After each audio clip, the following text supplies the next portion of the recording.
ये हम ankle sprain के बारे में बताने जा रहे हैं। तो कब आपको चोट लगी, क्या हुआ था आपको?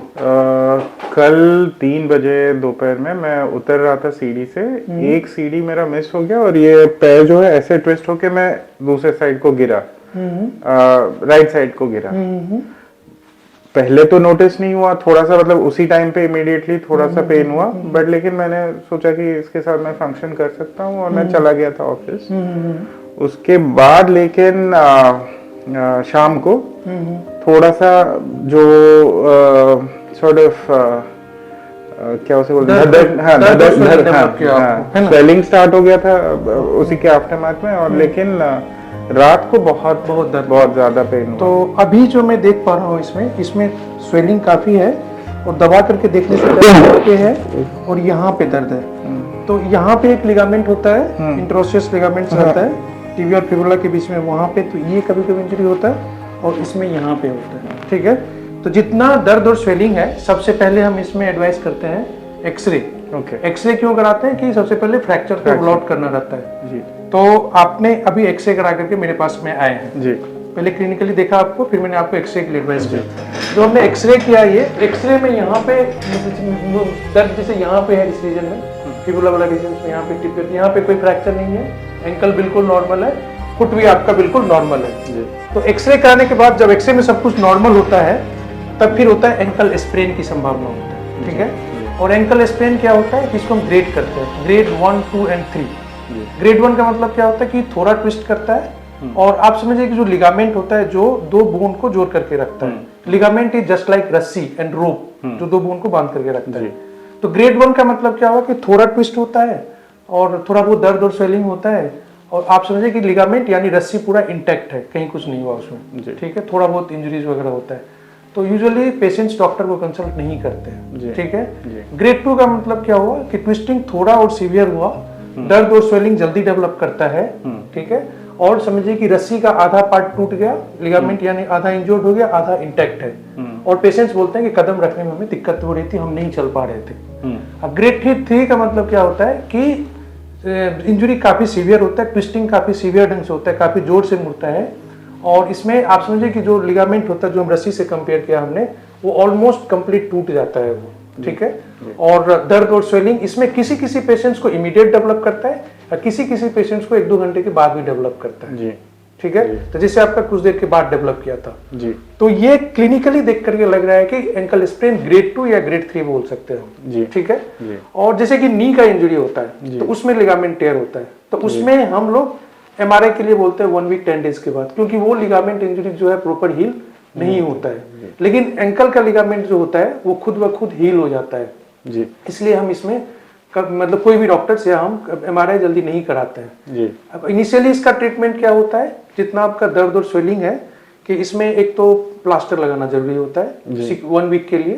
ठीक है, और इसका एक ट्रीटमेंट का प्रिंसिपल्स होता है जिसको पॉलिश बोलते हैं, POLICE, P for protection, OL for optimal loading, I से आइस, C से कंप्रेशन, E से एलिवेशन। ठीक है, तभी हम आपका प्लास्टर लगा रहे हैं इसमें। ठीक है, और प्लास्टर 1 वीक के लिए लगाएंगे, उससे ये होगा कि थोड़ा सा रेस्ट मिलेगा आपको, दर्द ठीक हो जाएगा जी। और जैसे प्लास्टर लगा करके देखेंगे दर्द कम हो गया, तो ऑप्टिमल लोडिंग का मतलब ये होता है जितना जल्दी हो पेशेंट्स को हम वेट डालने के लिए भी बोलते हैं इसमें जी। ठीक है, तो हम असेस करते हैं, उसके अनुसार से फिर लगाते हैं। लेकिन अगर इमीडिएट एंकल स्प्रेन हो तो क्या नहीं करना चाहिए, मसाज नहीं करना चाहिए, जेल वगैरह नहीं लगाना चाहिए कोई भी, और गर्म पानी से सिकाई नहीं करना चाहिए। आपको क्या करना है, बर्फ से सिर्फ सिकाई करना है, बर्फ से सिकाई करने के बाद कुछ भी नहीं करना चाहिए।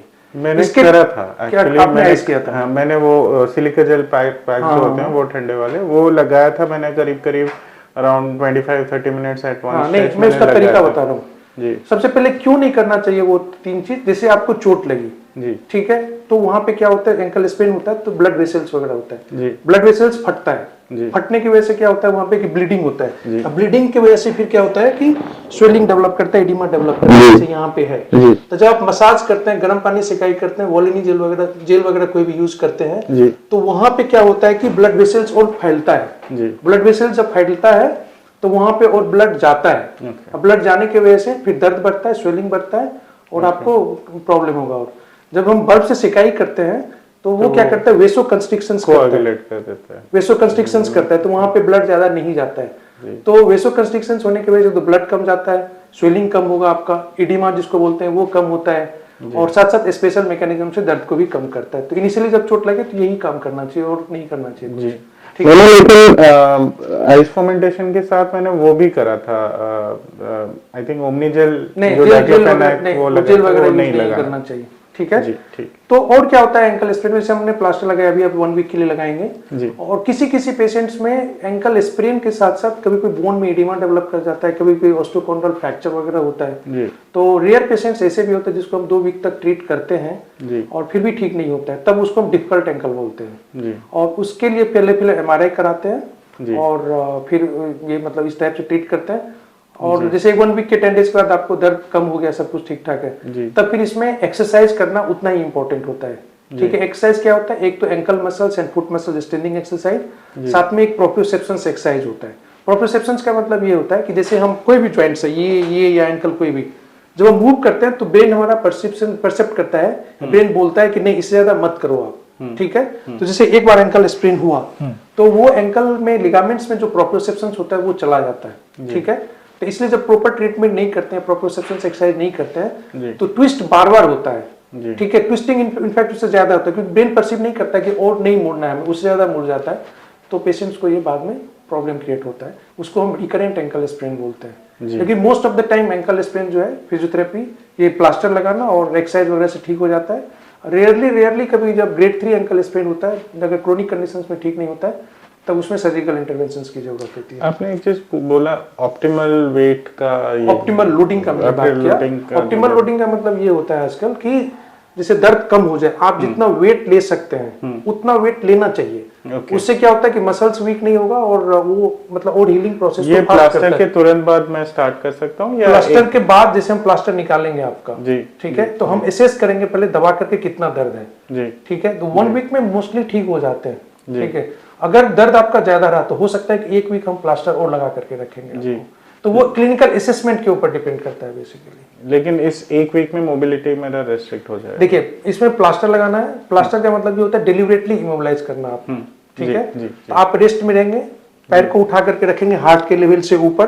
ठीक है, एंकल मूवमेंट करते रहेंगे आप जी। ठीक है, पहले तो मैंने ऐसे एलिवेट करके रखा था पैर, उसमें मेरा दर्द ज्यादा बढ़ा, मेरे को लगा पैर वो नहीं, वो आप जब एलिवेट करके रखते हैं हार्ट के लेवल से ऊपर तब आपका स्वेलिंग सबसाइड करता है आपका।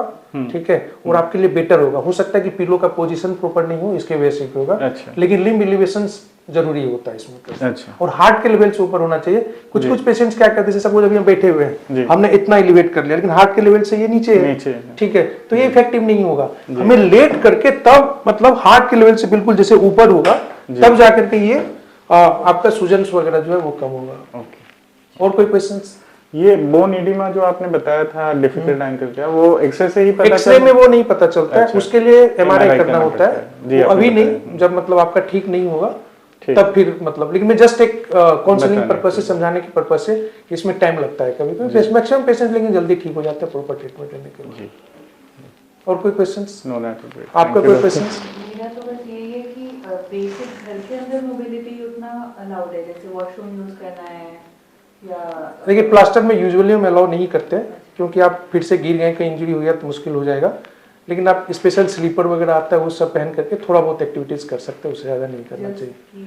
हाँ, वॉशरूम जाना है, ठीक है। और प्लास्टर को भिगाना नहीं है, तोड़ना नहीं है, खुजलाना नहीं है, पाउडर वगैरह कुछ भी नहीं डालना है उसमें। इसके साथ आप पेन किलर भी? हाँ, डेफिनेटली। इसके साथ साथ हम एनाल्जेसिक्स लिखते हैं जो दर्द की दवाई, दर्द के साथ साथ सूजन को भी कम करता है। Analgesics acts as anti inflammatory also, तो इसके लिए लेना जरूरी है 5 दिन तक लगभग। ठीक है, और उसके बाद फिर कुछ सप्लीमेंट्स जैसे विटामिन सी वगैरह रहता है, कुछ कोलेजन्स वगैरह रहता है, तो सप्लीमेंट्स वो देते हैं हम इसमें। और डाइट पे कोई रिस्ट्रिक्शंस नहीं। विटामिन सी रिच फूड ले सकते हैं, ताकि विटामिन सी कोलेजन्स का रिच सोर्स होता है, तो उसे हीलिंग वगैरह फास्ट होगा थोड़ा सा। और कोई questions? Thank you so much doctor.